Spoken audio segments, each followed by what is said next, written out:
بسم اللہ الرحمن الرحیم جی، ہم نے سبق پڑھا تھا کہ مدات کا سبق چل رہا تھا۔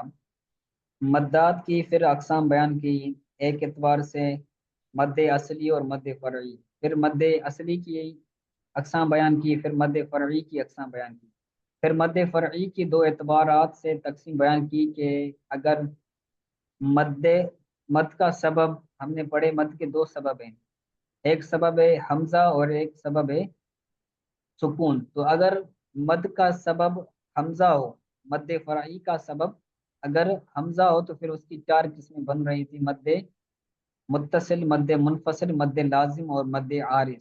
تو ہم نے کل مد متصل بھی پڑھا، مد منفصل بھی پڑھا کہ اس کے نام سے ہی واضح ہے کہ متصل اس کو کہتے ہیں جس کے اندر اس کا سبب اسی کلمہ میں ہو، متصل یعنی اتصال، ملا ہوا ہو سبب، اور منفصل مطلب اس کا جو سبب ہے حمزہ وہ دوسرے کلمہ میں ہو۔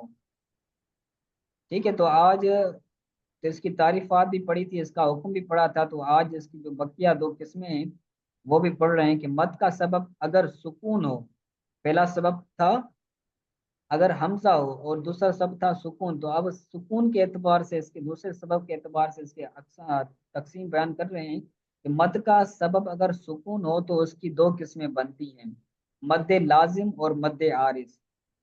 مد لازم اور مد لازم کی تعریف کریں گے، پھر ان کی اقسام بیان کریں گے، پھر ان کے احکام بیان کریں گے۔ تو مد، حروف مدہ یا حروف لین کے بعد، حروف مدہ میں نے بیان کیے تھے کہ کتنے اور کون کون سے ہیں، حروف لین کتنے اور کون کون سے ہیں، یہ مدہ اور لین کب بنیں گے یہ کل بیان کیے تھے، تو مدنی قاعدہ کے اندر بھی اس کا ذکر موجود ہے۔ تو ابھی بھی مختصر عرض کر دیتا ہوں۔ مدہ، حروف مدہ تین ہے: الف مدہ، واو مدہ اور یا مدہ۔ الف سے پہلے زبر ہو تو الف مدہ ہوگا، واو ساکن سے پہلے پیش ہو تو واو مدہ ہوگا، اور یا ساکن سے پہلے اگر زیر ہو تو یا مدہ ہوگا۔ اسی طرح حروف لین دو ہیں: واو لین اور یا لین۔ واو اور یا ساکن سے پہلے، واو بھی ساکن ہو یا بھی ساکن ہو، تو ان سے پہلے اگر زبر ہوگی تو حروف لین ہوں گے، واو اور یا لین بنے گی۔ تو کہہ رہے ہیں کہ حروف مدہ یا حروف لین کے بعد سکون اصلی ہو تو پہلی صورت میں مد لازم، جبکہ دوسری صورت میں مد لین ہوگا۔ پہلی صورت میں مد لازم جبکہ دوسری صورت میں مد لین یعنی مد عارض ہوگا۔ ٹھیک ہے، مد لین اور مد عارض دونوں ایک ہی چیز ہے۔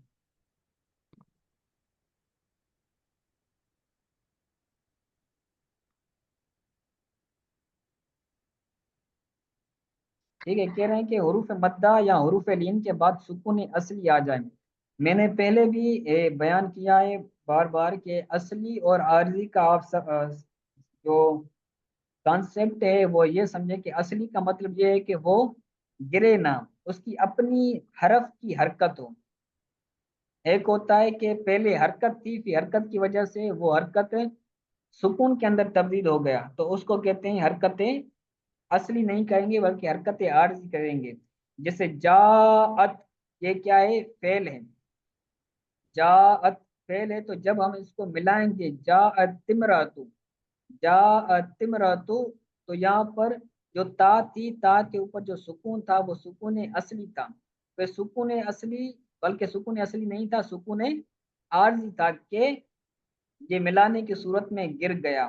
جاءت امراتو، اصل میں تھا جاءت امراتو، تو ملانے کی وجہ سے یہاں پر جو سکون گر گیا ہے وہ سکون عارضی تھا، اور جو سکون اصلی ہوتا ہے وہ کبھی بھی گرتا نہیں ہے، وہ کبھی بھی گرتا نہیں ہے۔ تو کہہ رہے ہیں کہ حروف مدہ یا حروف لین کے بعد سکون اصلی ہو تو پہلی صورت میں، یعنی حروف مدہ ہونے کی صورت میں، پہلی صورت میں یعنی حروف مدہ ہونے کی صورت میں، حروف مدہ کے بعد اگر سکون اصلی آ جائے تو یہ مد لازم ہوگا۔ حروف مدہ کے بعد اگر سکون آ جائے تو یہ مد لازم ہوگا، اور حروف لین کے بعد دوسری صورت کا مطلب کیا ہے؟ حروف لین، حروف لین ہو اور حروف لین کے بعد سکون اصلی آ جائے تو یہ سکون کیا ہوگا؟ یہ مد لین اور مد مطلب لازم کہلائے گی۔ جی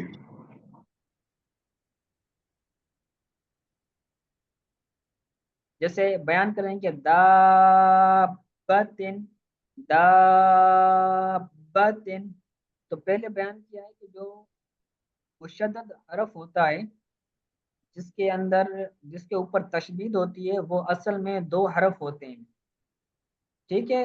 جب جیسے مثال بیان کی جاتی ہے مددن، اس کے اندر قاعدہ لگا تو یہ مدن ہو گیا، تو مدن اصل میں کیا تھا؟ مددن تھا، تو پہلے دال کو ساکن کیا، پھر دال کے اندر ادغام کیا، تو مطلب یہ ہے کہ جو بھی حرف مشدد ہوتا ہے، تشدید والا ہوتا ہے، جس کے اوپر تشدید ہوتی ہے، وہ اصل میں دو حرف ہوتے ہیں، تو یہاں پر ان میں سے پہلا جو حرف ہوتا ہے وہ ساکن ہوتا ہے، اور جو دوسرا حرف ہوتا ہے وہ متحرک ہوتا ہے، تو یہاں پر حمزہ کے بعد داب کے اندر جو با ہے، الف کے بعد جو یہاں پر با ہے، یہ دو با ہے، پہلی با ساکن ہے اور دوسری با کے اوپر زبر ہے، تو یہ سکون اصلی کی وجہ سے یہاں پر کیا بنے گا؟ مد لازم بنے گا، کیونکہ یہاں پر الف کیا ہے؟ یہاں پر الف علی مدد. مدہ بن رہا ہے کہ الف ساکن سے پہلے زبر آ رہی ہے، تو یہ کیا بنے گا؟ یہ مد لازم بنے گا، اور جو دوسری صورت ہے عین والی، تو یہاں پر یہ مد لین بنے گا، کیونکہ عین یا ساکن ہے، اور یا ساکن سے پہلے زبر آ رہی ہے، اور یہاں پر یا لین ہے، جب حروف لین کے بعد سکون اصلی آ جائے تو یہ کیا بنتا ہے؟ مد لین یا مد عارض جسے کہہ لیں وہ بنتا ہے، ٹھیک ہے؟ اس کے بعد مد لازم کی اقسام بیان کر رہے ہیں کہ مد لازم کی چار اقسام ہیں: مد لازم کلمی مثقل، مد لازم کلمی مخفف، مد لازم حرفی مثقل، مد لازم حرفی مخفف۔ آپ نے پڑھا ہوگا ایک ہوتا ہے حرف، دوسرا ہوتا ہے کلمہ۔ جو کلمہ ہوتا ہے وہ حروف سے مل کر بنتا ہے، جو کلمہ ہوتا ہے وہ حروف سے مل کر بنتا ہے، اور جو جملہ ہوتا ہے وہ کلمات سے مل کر بنتا ہے، یعنی حرف کلمے کا جز ہوتا ہے، جو کلمہ ہے وہ کلمہ کل ہوتا ہے اور حرف اس کا جز ہوتا ہے، اسی طرح جو جملہ ہے وہ جملہ کل ہوتا ہے، اور جو جملہ ہے اس کا جز کلمہ ہوتا ہے، یعنی کلمات مختلف اجزاء مل کر ایک کلام بنتا ہے، ایک جملہ بنتا ہے، ٹھیک ہے؟ تو ایک ہوتا ہے کلمہ، دوسرا ہوتا ہے حرف، اور تیسرا ہوتا ہے کلام، یا جسے آپ جملہ کہہ لیں۔ تو یہاں پر کلمی مطلب کلمے والا، مد لازم کلمی مثقل، مد لازم کلمی مخفف۔ مثقل اور مخفف یہ تخفیف کہتے ہیں آسانی کو، مثقل کہتے ہیں مشکل کو، ٹھیک ہے؟ مد لازم حرفی مثقل یعنی وہ مد جس کے اندر حرف ہو، اور مثقل ہو یعنی جس کے اندر مشکل ہو پڑھنے کے اندر، وہ مد لازم حرف مخفف، حرفی مخفف، مد لازم وہ جس کے اندر حرف ہو اور مخفف یعنی آسانی والا ہو۔ تو ان کی باقاعدہ تعریف کر رہے ہیں کہ مد لازم کلمی مثقل وہ ہوتا ہے کہ اگر کلمے میں حرف مدہ کے بعد، کلمہ میں حروف مدہ کے بعد سکونی اصلی یا بالتشدید ہو، سکون اصلی بالتشدید ہو، تو اس کو مد لازم کلمی مثقل کہتے ہیں، مد لازم کلمی مثقل کہتے ہیں، جیسے پیچھے گزرا دابتن، تو یہاں پر جو سکون اصلی ہے وہ سکون اصلی کیا ہے؟ تشدید کے ساتھ ہے، ایک تو ہوتا ہے تشدید نہیں ہوتی صرف، جیسے جان ہوتا ہے یہاں پر جان، جان صرف ایک نون ہوتا اور نون کے اوپر کیا ہوتی؟ سکون ہوتا، تو یہ ایک سکون اصلی ہوتا، تو یہاں پر تشدید ہے، تو یہاں پر کہہ رہے ہیں کہ حروف مدہ ہو، اور حروف مدہ کے بعد جو سکون آ رہا ہے وہ تشدید کے ساتھ ہو، تو جان کے اندر کیا ہے؟ جان ان کے اندر حروف مدہ آ رہا ہے الف، اور حرف مدہ کے بعد نون مشدد ہے، کیونکہ نون مشدد کے اندر جو پہلا نون ہوتا ہے وہ ساکن ہوتا ہے، تو اس کے بعد یہ سکون ایسا سکون ہے جو تشدید کے ساتھ آیا ہوا ہے، تو یہاں پر مد لازم مثقل ہوگا، ٹھیک ہے؟ اور مد لازم کلمی مخفف کی تعریف کر رہے ہیں کہ اگر کلمہ میں حروف مدہ کے بعد